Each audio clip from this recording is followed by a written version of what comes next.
para a história de Ovar, eu acho que é muito importante um documento que foi publicado por Alexandre Herculano nos Portugália Monumenta Histórica e que nos conta este episódio. Imaginem, estamos no ano de 1026, 1026 foi quase há 1000 anos, e o que acontece é que fazem uma escritura, vão fazer uma escritura para dar a um tal Octício, um homem chamado Octício, e dois proprietários vão-lhe dar umas propriedades.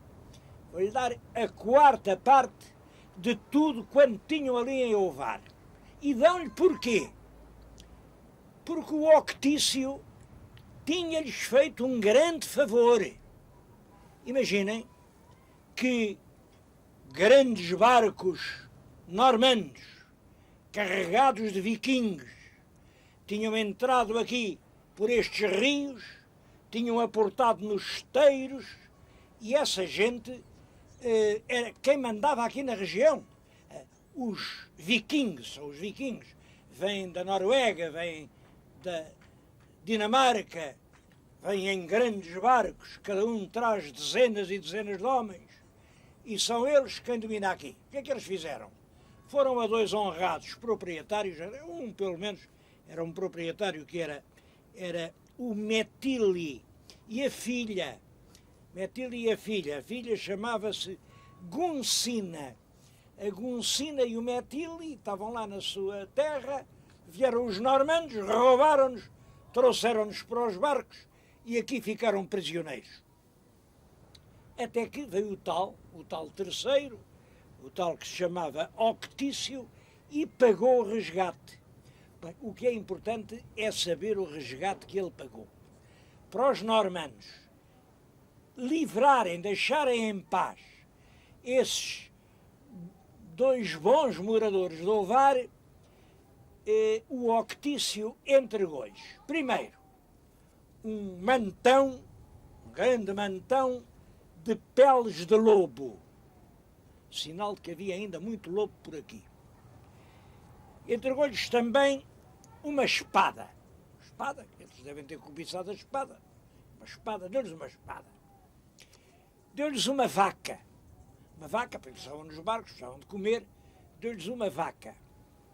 Além disso, deu-lhes 3 lenços, é assim que vem no documento, mas lenços, não julguem que é este inocente lenço de assoar que a gente agora traz no bolso. Eu queria mostrar, mas por acaso acho que não trouxe nenhum. Trago, um lenço de assoar. Não era um lenço destes. O lenço era uma unidade de tecido de linho. Digamos, era 1 metro quadrado de linho aproximadamente. Deu-lhe 3 lenços. Bom, mas o mais importante, deu-lhe também uma camisa. A camisa era uma veste que vinha desde o pescoço até aos pés. Chamava-se um camiso.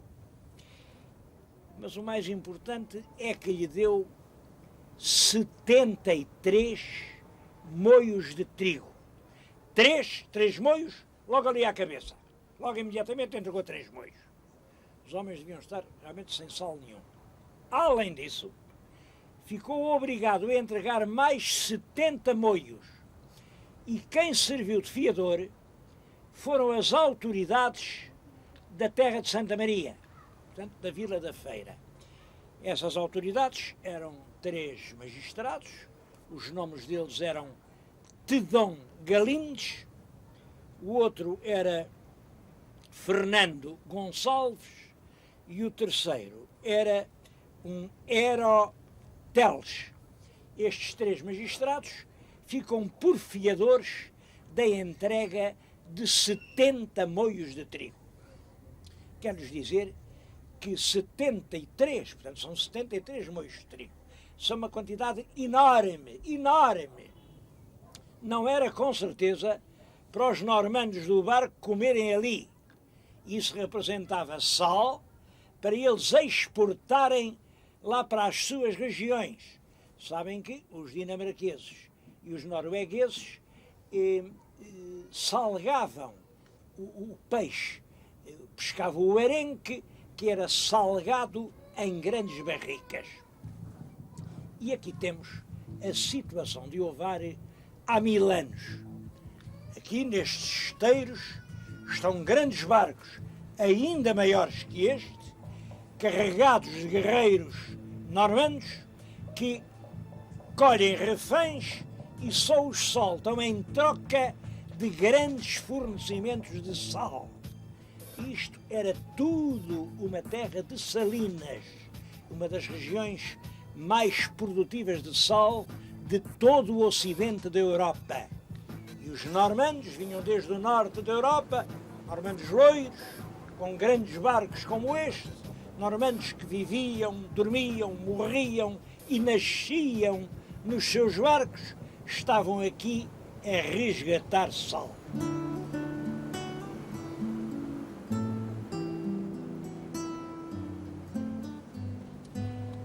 Estas grandes embarcações estão a desaparecer e, se realmente não houver cuidados, em breve não haverá nenhuma. Aquela em que eu estive há bocadinho a falar, já este ano não teve licença e, portanto, não pôde sair para o mar. Bom, mas todos a falar numa outra, nas ruínas de uma outra. Vem ali o nome dela, deixa eu ver, Susana. E mostro Susana porque a Susana, que lhe deu o nome, está aqui ao pé de mim. É esta senhora, a Susana, está aqui a mãe da Susana, a dona Carmelinda, e há bocadinho estava até aqui o filho da Susana. São todos ainda loiros, têm os olhos azuis e viviam nesta vida das embarcações. A Invernia atirou com o barco para a terra e daqui a pouco isto não resta nada, nada. Resta a Susana, que está no princípio da vida, tem 19 anos, mas do barco não fica memória. Eu penso que estes tipos muito loiros que há na praia, este costume de viver no barco, onde se nasce, se vive e se morre, este costume de fazer do barco a nossa casa, que se leva, como sabem, os habitantes de Ovar saíram de Ovar, foram para Sul, entraram em Lisboa, são as Varinas. As Varinas de Lisboa são gente que foi de Ovar, chegaram até ao Algarve, foram para Norte, estiveram em Espinho. Todo o litoral português ficou cheio de gente ida de Ovar. Uma gente destemida, decidida, voluntariosa, que conseguiu realmente levar a casa atrás de si. Eu pergunto se isto não tem nada a ver com a presença dos normandos aqui no litoral português para resgatarem o sal. Eu não quero lhes dizer que estas coisas da história são muito sérias e a gente não pode, com uma base frágil, fazer uma teoria. Mas também lhes digo que há teorias apresentadas como verdades sólidas em Portugal que têm alicerces muito mais frágeis que esta que eu acabei de apresentar. Se assim fosse, poderíamos chamar a Ovar uma Normandia portuguesa.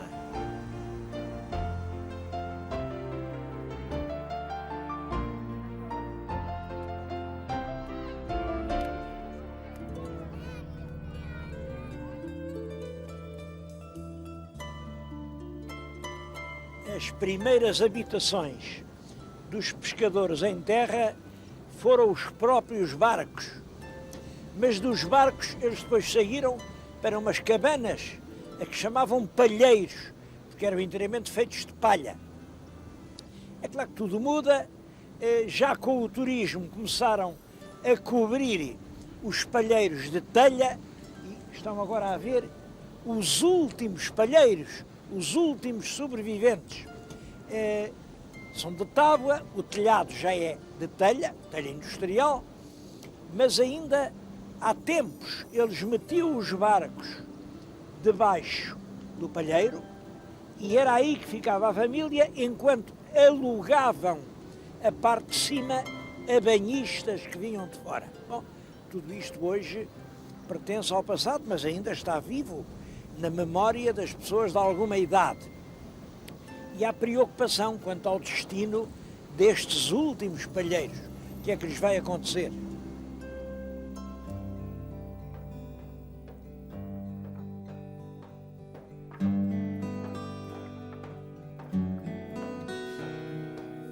Mas essa aldeia de palheiros, de pescadores, transformou-se rapidamente numa vila industrial. E uma vila especializada, olhem, fundamentalmente nisto. Estou-lhes a falar numa tanoaria, uma tanoaria muito antiga, que vem do século XVIII, e aqui há 100 anos havia aqui em Esmoriz dezenas e dezenas de tanoarias. Porquê? Isto é curioso, porque isto liga-se com o desenvolvimento do Porto. Daqui de Esmoriz a Gaia podem ser 20 quilómetros. Ora bem, e o Porto, como sabem, especializou-se na exportação de carne.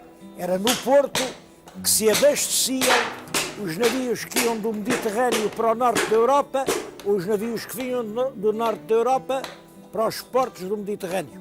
Ali abasteciam-se de carne. Até, isto recorda-me que, como sabem, nas barricas de carne de conserva não se podem meter as tripas, as vísceras dos animais. Portanto, separavam-nas, mas aproveitavam-nas na comida. Daí o prato tripas à moda do Porto. Bom, mas a outra carne era exportada em barris como estes, pouco mais ou menos, porque estes aros metálicos, por exemplo, não eram metálicos, eram de vime. Logo depois sucede-se a exportação do vinho do Porto, também em barris, obra de tanoeiros, e tudo isso se fazia na periferia do Porto, sobretudo aqui, estou-lhes a falar em Esmoriz, mas toda esta região se especializou na tanoaria.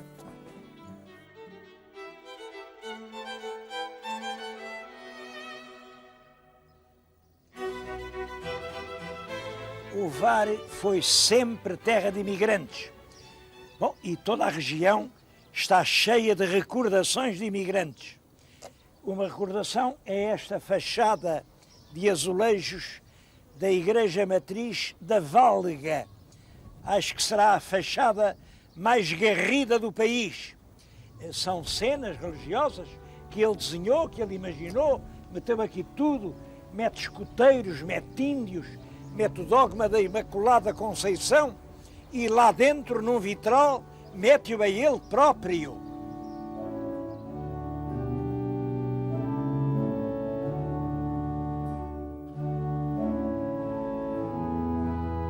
Outra lembrança de imigrantes, a escola primária da Válga.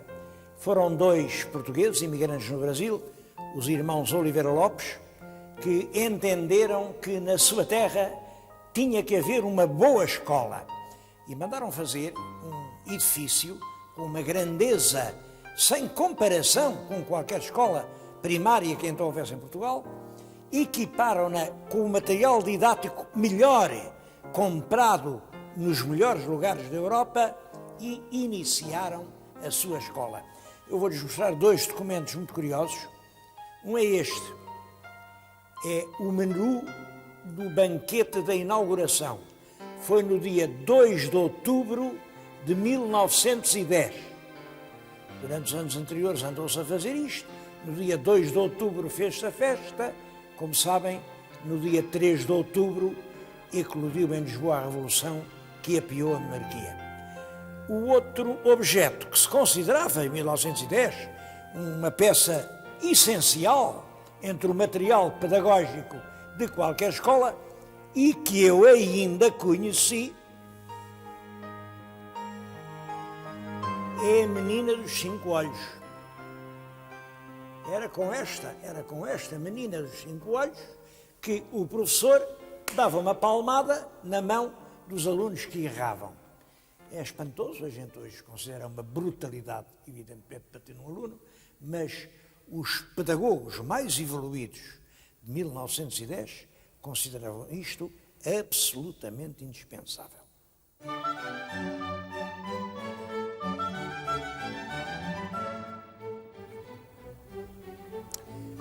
só mais uma lembrança de brasileiros.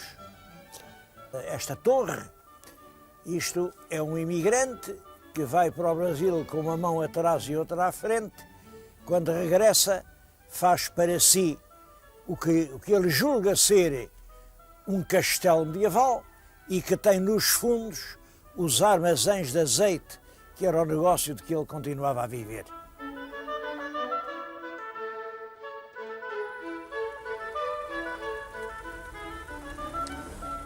Dei 3 exemplos de brasileiros que voltaram, mas podia ter dado dezenas deles, porque os ovarenses, ou ovareiros, como também lhes chamam, ou ovarinos, gostaram sempre muito de emigrar. Em todo caso, a imigração nunca foi tão forte como nos séculos XVII e XVIII.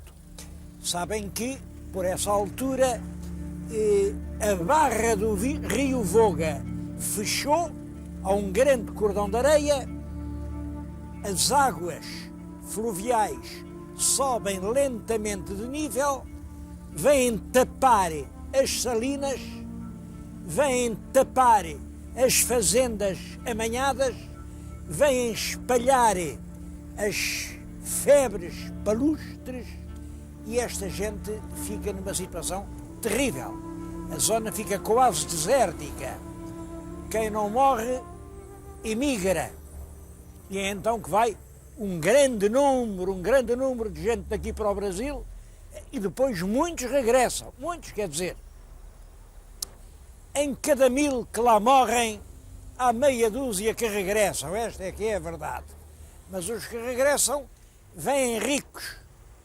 E então chegam à sua terra e querem mostrar a sua devoção.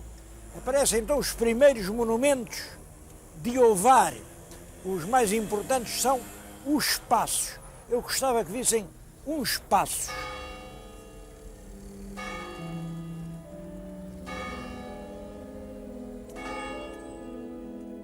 Estas capelas dos passos são construídas no século XVIII.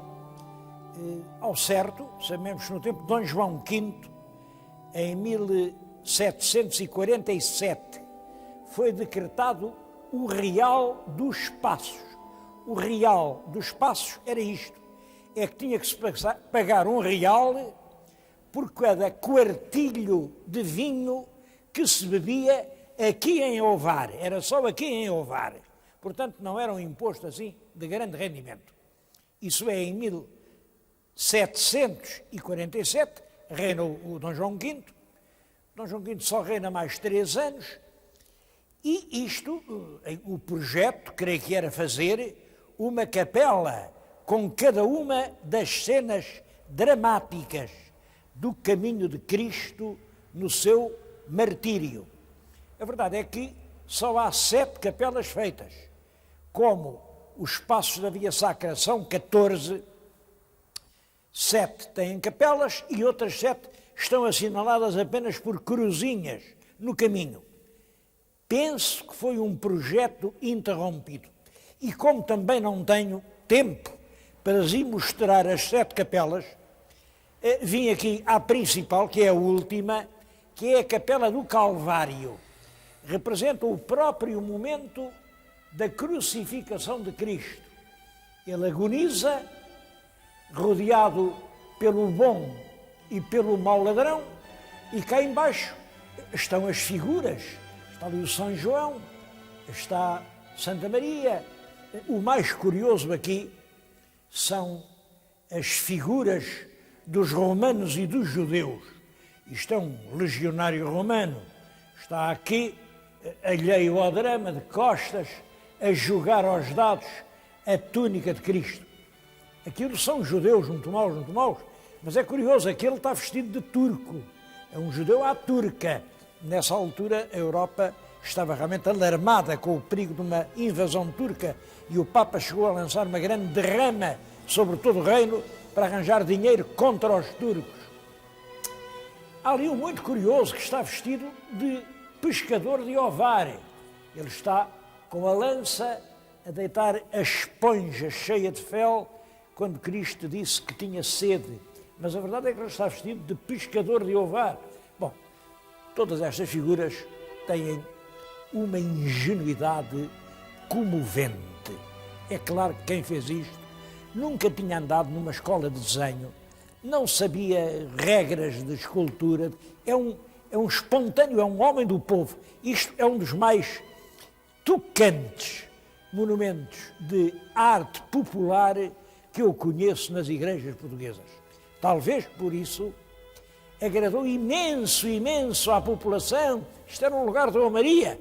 Trouxeram aqui o Júlio Diniz. Júlio Diniz, coitado, já no fim da vida, veio aí, esteve aí uns meses a ver se recuperava a saúde, e trouxeram-lhe aqui, e ele bem diz, eu olhava para aquilo e, por mais que eu quisesse dizer bem, as palavras, enfim, nunca, e as pessoas pareciam sempre muito desapontadas. Claro que o doutor Júlio Diniz não podia gostar disto. Agora, quem admire a fé, a devoção e a arte ingênua do povo não pode deixar de considerar isto realmente um monumento extraordinário.